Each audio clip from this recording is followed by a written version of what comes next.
जाएंगे जो भी पैदा नहीं हुए हैं, और ऐसे ही रात रात भर बज़्म मुशारा कमेटी मुशारा करवाएगी तो होंगे भी नहीं, इसकी गारंटी के साथ पढ़ता हूँ। बस थोड़ा सा आप सबकी और शिरकत हो। अगली सफों में कुछ ऐसे लोग भी बैठे हैं जो बड़े अमीर हैं, कोई काम खुद नहीं करते, नौकरों से करवाते हैं, लेकिन आज उम्मीद करता हूं कि वो दाद खुद ही देंगे, इसके लिए नौकर का इस्तेमाल नहीं करेंगे। मैं पढ़ता हूं साहब कि दूध ने चाय को हरा डाला, सच ने अन्याय को हरा डाला, कर दिया ये बिहार ने साबित। एक सिंबल को मैंने मिस्रों में ढालने की कोशिश की है।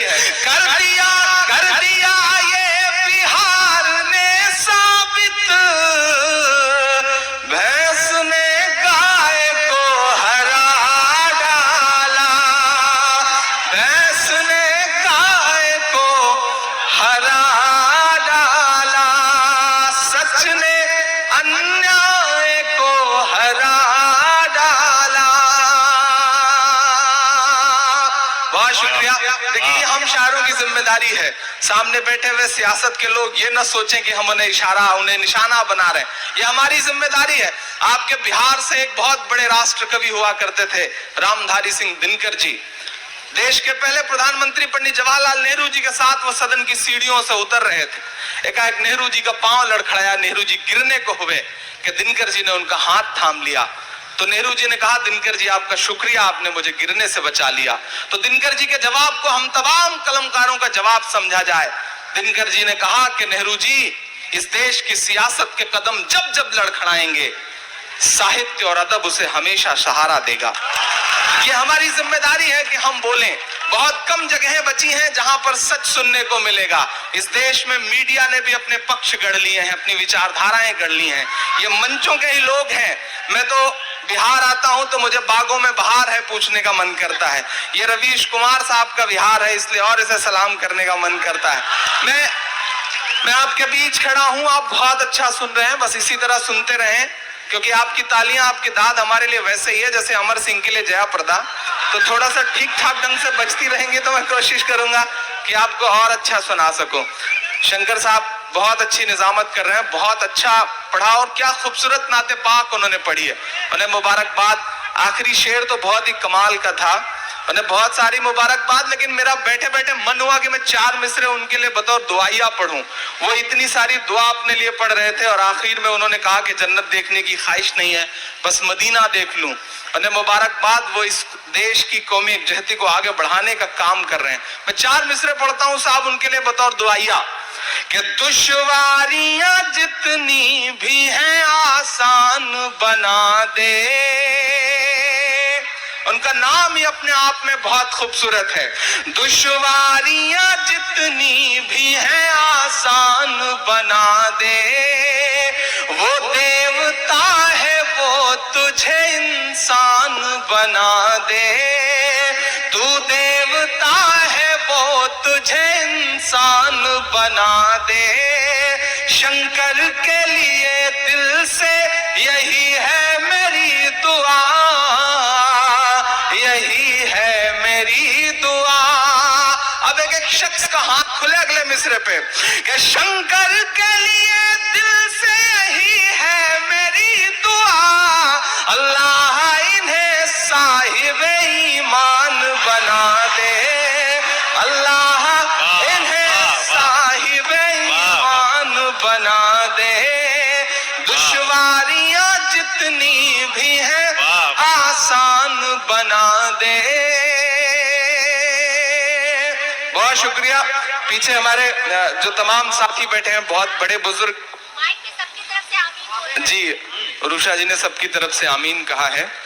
पश्चिम बंगाल से आती हैं तो मैं समझूंगा कि इस पे ममता जी की आमीन शामिल है, तो उन्हें बहुत मुबारकबाद, बहुत शुक्रिया। आइए 4 मिसरे और पढ़ता हूँ। आप बहुत अच्छा सुन रहे हैं, बहुत मोहब्बतों के साथ सुन रहे हैं। मैं थोड़ा थोड़ा आपको और जोड़ने की कोशिश करता हूं और जल्दी जल्दी अपना वक्त पूरा करता हूं, क्योंकि हमारे मेहमानान को जाना है। इंशाल्लाह फिर अगले राउंड में वो सारी बातें की जाएंगी जिसके लिए आप मुझे जानते पहचानते हैं। हम जी हाँ हाँ हाँ, नहीं मैं इतनी जल्दी जा थोड़ी रहा था, ये तो हमारी आदत है, हम ऐसा बीच में बोलेंगे, उसके बाद आप कुछ उधर से बोलेंगे, ये तो हम शायरों की आदत है, और आदत जल्दी जाती नहीं हो। पिछले दिनों हमारे इलाहाबाद में बस कंडक्टर की शादी हुई जो टिकट काटता है, तो सुहाग की सेज पे बैठ के बीबी से बोला कि बहन जी जरा और सर को 2 सवारियां और बैठेंगी। तो ये जो आदतें हैं वो जल्दी से जाती थोड़े ही हैं, ना मेरी जाएंगी ना आपकी जाएंगी, बस कोशिश की जाएगी कि बस इसी तरह से सिलसिला चलता रहे। बहुत खूबसूरत सा ये मुशायरा चल रहा है। वो पिछले दिनों तारकेश्वर जी यहाँ बैठे हुए, पिछले दिनों एक पुजारी को एक बड़ी खूबसूरत सी लड़की से प्यार हो गया, तो एक दिन बेचारे ने डरते डरते धीरे से उसके कंधे पे हाथ रख के कहा आई लव यू, तो लड़की ने कहा जोर से बोलो, उसने कहा जय माता दी। तो ये जो आदतें हैं वो जल्दी जावा नहीं सकती हैं, ना मेरी जाएंगी ना आपकी, बस आपको मैं कहूंगा कि मैं जा रहा हूं, मुझे भी जाना नहीं है, मैं ये जानता हूं। आप बहुत अच्छा सुन रहे हैं, बहुत मोहब्बत से सुन रहे हैं, और ये बिहार है साहब। वो पिछले दिनों में ढाका गया था मुशायरे में, एक चौधरी साहब के यहाँ हम लोगों के रहने का इंतजाम था, तारिक भाई। जैसे हम लोग पहुंचे, चौधरी साहब अंदर से बंदूक लेके निकले, 4 फायर किया उन्होंने हमको देखते ही, हम लोगों की तो रूहें कांप गई। हमने कहा चौधरी साहब ये कौन सा इस्तकबाल है? बोले नहीं, हम तो घर में 4 चाय का ऑर्डर कर रहे थे। ये है बिहार साहब, इस बिहार को सलाम करता हूँ और इसकी मोहब्बतों को सलाम करता हूँ। इस शहर का आदमी अपने आप में अनूठी शख्सियत रखता है। हम लोग एक बार सफर कर रहे थे साहब, तो हमने देखा कि एक आदमी दिल्ली से ट्रेन में चढ़ा, मुश्किल से बेचारा भागते हुए ट्रेन पकड़ पाया था, तो टिकट नहीं ले पाया, उसको पटना उतरना था। थोड़ी देर में उसने देखा कि बोगी में सुबुगाहट हुई, टीटी चढ़ गया, तो उसको लगा बचने का क्या इंतजाम किया जाए। उसने अपने बैग से मुसल्ला निकाला, मुसल्ला बिछा दिया, नीयत बांध ली। उसने सोचा अब नमाज पढ़ूंगा, टीटी टल जाएगा, लेकिन टीटी भी बिहार का साहब, वो भी समझ गया कि बंदा क्यों नमाज पढ़ रहा है, वो भी वहीं पे पलथी मार के बैठ गया। उसने 4-6 रकात खत्म की, टीटी था कि जाने का नाम ही नहीं ले रहा था। उस आदमी को गुस्सा आया, उसने जोर से कहा कि मैं नियत करता हूं 100 रकात नमाज पटना तक। अब बोलो क्या करोगे? ये है बिहार साहब, इस बिहार को सलाम करता हूं। ये बहुत ही अनूठा और प्यारा शहर है। एक बार अपने लिए आप जोरदार ताली बजाएं, इस शहर की मोहब्बतों के लिए। मैं 4 मिसरे पढ़ता हूं। तारिक भाई, हमारे देश में एक बाबा हैं, दुनिया की हर बीमारी के इलाज का दावा करते हैं, लेकिन आज तक अपनी फड़कती हुई आंख नहीं सही कर पाए। मैं नाम नहीं लूंगा, नहीं आप जान जाएंगे कि मैं बाबा रामदेव जी की बात कर रहा हूं। पिछले दिनों उन्होंने हरियाणा में एक भाषण देते हुए एक मीटिंग में कहा कि अगर कानून ने हाथ बांध रखे हैं, वरना जय ना बोलने वालों की गर्दनें काट देता। पड़ोस में खड़े उनके पिए ने कहा कि बाबा ये क्या बोल रहे हैं, अगर गर्दनें काट देंगे तो जो अपना तेल और शैम्पू का बिजनेस है उसका क्या होगा? बात बाबा की समझ में आ गई, बाबा चुप हो गए।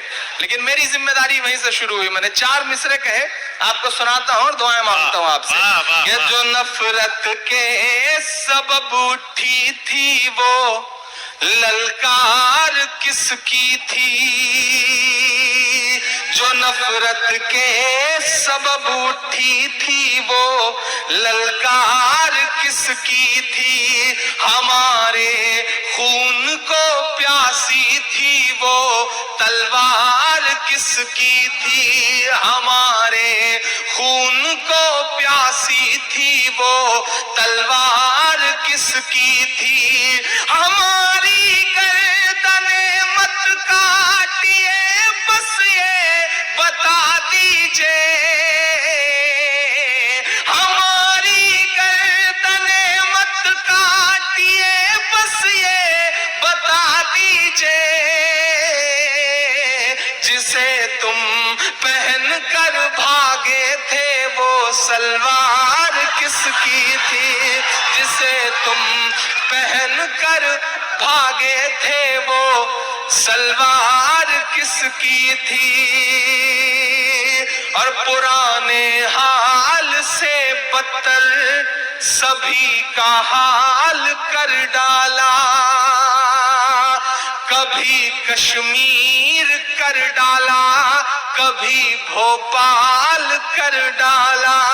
कहाँ वादा था हर खाते में 15 लाख आएंगे, कहाँ सब ले लिया, हर शख्स को कंगाल कर डाला। कहाँ सब ले लिया, हर शख्स को कंगाल कर डाला। पुराने हाल से बदतर सभी का हाल कर डाला। आलम ये हो गया है तारिक भाई कि घर में दरवाजा खटखटाया गया तो बच्चे ने दरवाजे से झांक के पलट के अपनी माँ से कहा कि कोई दाढ़ी वाले बाबा आए हैं। तो माँ ने कहा रे रे उनके पैर छुओ, तुम्हारे पिताजी हैं, नोट बदलवाने गए थे, 5 दिन बाद बैंक से लौट पाए, दाढ़ी बढ़ गई है। ये आलम हो गया कि बच्चे अपने बापों को नहीं पहचान रहे, इतनी मुश्किल आ गई है साहब। अच्छा मजे की बात यह है कि ऊपर से ऐसे ऐसे समझाइश वाले तर्क दिए जा रहे हैं कि आदमी और तप रहा है। लाइन में खड़े थे लोग, एक आदमी बहुत जोर जोर से, मतलब उसके अंदर का गुस्सा घंटों, कई घंटे गुजर गए, 7-8 घंटे, तो वो बार बार कुछ बोलने लगा सरकार के खिलाफ। तो पीछे खड़े किसी शख्स ने उससे कहा कि देश की सीमा पर सैनिक कई कई घंटे -डिग्री टेम्परेचर में खड़ा रह सकता है, आप लाइन में देश हित में नहीं खड़े रह सकते। दमदार आदमी था, गुस्सा आ गया, पलट के उसने 20 मुक्का मारा उसको। उसने कहा अरे आप तो हिंसा पे उतारू हो गए। तो उसने कहा जब सीमा पे खड़ा सैनिक देश हित में गोली खा सकता है तो आप 10-20 लात भी नहीं खा सकते। ये आलम हो गया है साहब। इतनी दुश्वारियां आ रही हैं देश में, बिल्कुल अजीब सा अराजकता का माहौल बना हुआ है। खुदा करे ये सारी दुश्वारियां दूर हो। हम दुआ करेंगे कि सत्ता के शीर्ष पर बैठे हुए लोगों को आम आदमी की परेशानियां नजर आना शुरू हो। जो भी मंशा जैसी भी है, जो भी है, हम सब उम्मीद करते हैं और यकीन करते हैं कि अच्छी ही होगी, लेकिन जो दुश्वारियां हैं उन्हें दूर करने का जल्दी से जल्दी इलाज किया जाए, वरना चीजें मुश्किल होती चली जा रही हैं। आइए मैं 4 मिसरे और पढ़ता हूं और आपसे दुआएं मांगता हूं साहब। जो नफरत के सबब उठी थी वो ललकार किसकी थी, सभी से ले लिया हर शख्स को कंगाल कर डाला। सियासत के बड़े चेहरे बैठे हैं, मेरे दिल का दर्द है ये, मैंने 4 मिसरों में पिरोता हूं। हमारे आदरणीय प्रधानमंत्री महोदय पाकिस्तान जाते हैं तो नवाज शरीफ साहब की मां के पैर छूते हैं। अच्छा लगता है कि वह हिंदुस्तानी तहजीब दुनिया के सामने रख रहे हैं।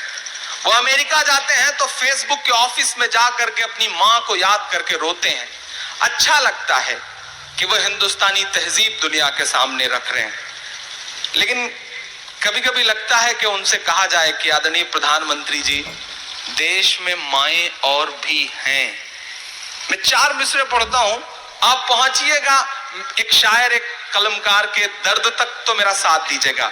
कि फजा में उड़ रहे जहरीले जुगनू क्यों नहीं दिखते, फजा में उड़ रहे जहरीले जुगनू क्यों नहीं दिखते, किसी भी हादसे के सारे पहलू क्यों नहीं दिखते, किसी भी हादसे के सारे पहलू क्यों नहीं दिखते।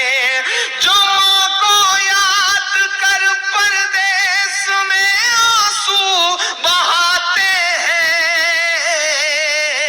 उन्हें अखलाक की अम्मी के आंसू क्यों नहीं दिखते, उन्हें अखलाक की अम्मी के आंसू क्यों नहीं दिखते। फजा में उड़ रहे जहरीले जुगनू क्यों नहीं दिखते। बहुत कुछ सुनाना है, बहुत कुछ सुनाने की सोच के आया हूं, लेकिन एक बहुत जिम्मेदारी भरी नज्म पहले पढ़ना चाहता हूं, जो नज्म इन दिनों मुसलसल सुनी जा रही है।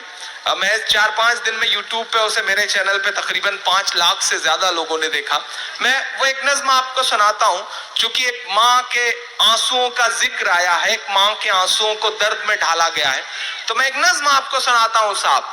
तारिक भाई, मैं पिछले दिनों JNU गया एक ऐसी माँ से मिलने के लिए जो पिछले 32-33 दिन से एड ब्लॉक पे बैठ करके, कभी जंतर मंतर पे जा करके, कभी इंडिया गेट की सड़कों पर घिसटते हुए जा करके पूरी दिल्ली से, पूरे देश से, इलेक्ट्रॉनिक मीडिया से, सत्ता के शीर्ष के लोगों से ये कह रही है कि मुझे मेरा बेटा वापस कर दो, मुझे मेरा नजीब ला दो, मुझे मेरा लाल वापस कर दो। मैं एक नज्म पढ़ता हूं, किसी को इशारा नहीं करता हूं, बस एक माँ के दिल का दर्द उसके आंसुओं के साथ पिरो करके आपकी अदालत में रखना चाहता हूं।